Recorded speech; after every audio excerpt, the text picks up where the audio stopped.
Lamtomir Recep Qosja, një jetë e tërë në shërbim të mendimit shqiptar.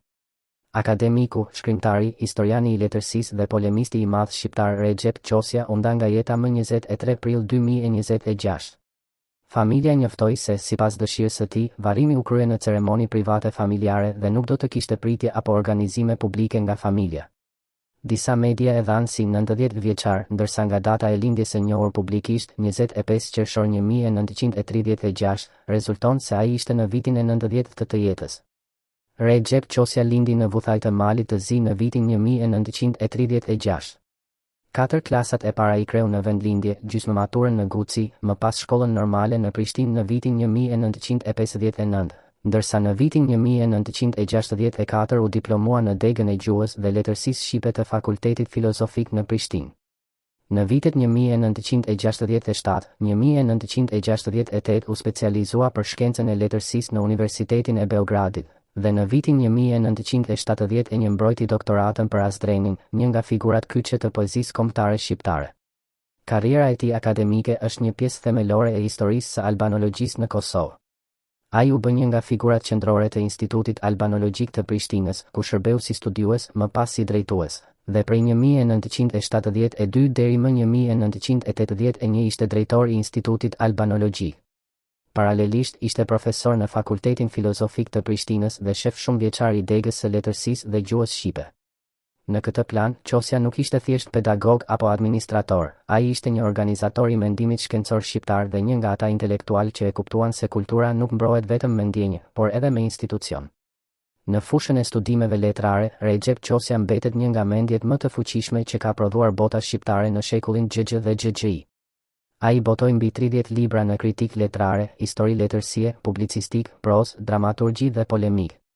Mes veprave të tij më të rëndësishme janë Azdreni, jeta dhe vepra e tij, anatomia e kulturës, nocionet të reja albanologjike, trilogjia monumentale, historia e letërsisë shqipe, romantizmi si dhe studimi për Naim Frashërin, porosia e madhe.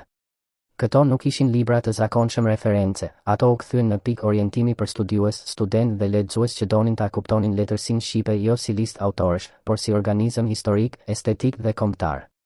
Por Recep Qosja nuk mbeti vetëm në akademi. Ai hyri fuqishëm edhe në letërsi krijuese. Romani i tij, Vdekja më vjen prej syve të tillë, është një nga veprat më të njohura të prozës shqipe moderne dhe u përkthye në disa gjuhë të huaja, përfshirë frëngjishten, gjermanishten dhe holandishten. Në bibliografinë e tij hyjnë edhe vepra si Mitet të zhveshura, Një dashuri dhe 7 faje, Nata është dita jon dhe Bitë e askujt, për të cilin mori edhe çmimin Pjetër Bogdani në vitin 2010. Kjo është arsyeja pse Qosja nuk mund të futet në një kuti të vetme. Ai ishte njëkohësisht studiues i letërsisë dhe shkrimtar që prodhoi letërsi. Një dimension tjetër i pashmangshëm i figurës së tij ishte polemika. Recep Qosja ishte nga ata intelektual që nuk e pranonin heshtjen si rehati. Ai hyri në debate të forta për identitetin shqiptar, kulturën, historinë, demokracinë dhe të ardhmen kombëtare. Vepra si Çështja shqiptare, Historia dhe politika, Strategjia e bashkimit kombëtar, Paqja e përgjakshme, Ideologjia e shpërbërjes, Realiteti i shpërfillur dhe Të vërtetat e vonuara tregojnë se për të mendimi nuk ishte luks akademik, por ndërhyrje në fatin e kombit.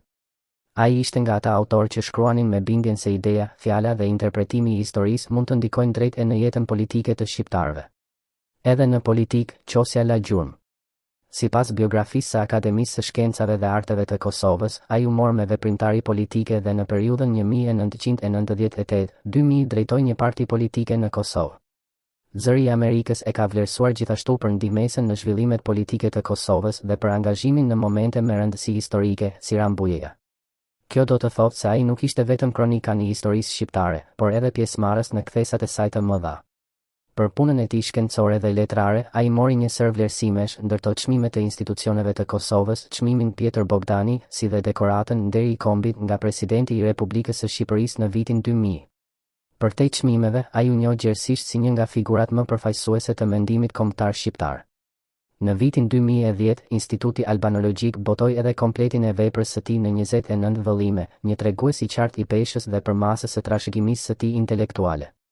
Ajo që e bënte Recep Qosjen figurë të veçantë nuk ishte vetëm erudicioni. Ishte fakti se ai e pa kulturën shqiptare si një tërësi, gjuhën, letërsinë, historinë, identitetin, politikën dhe fatin kombëtar. Ai nuk shkroi për të qenë neutral në kuptimin e ftohtë të fjalës, ai shkroi për të lënë gjurmë, për të sfiduar, për të kundërshtuar, për të ndërtuar vetdije.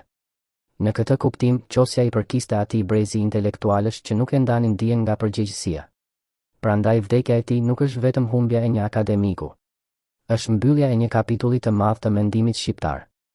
Me Recep Qosjen largohet një figurë që për dekada të tëra ishte zë, qëndrim, debat, kujtesë dhe ndërgjegje. Ai mbetet një nga ata emra që nuk maten thjesht me biografinë personale, por me ndikimin që ushtrojnë mbi një kombë të tërë. Dhe pikërisht për këtë, Recep Qosja nuk do të kujtohet vetëm si studiues i madh, por si një nga njerëzit që e mori shqiptarinë si mision intelektual.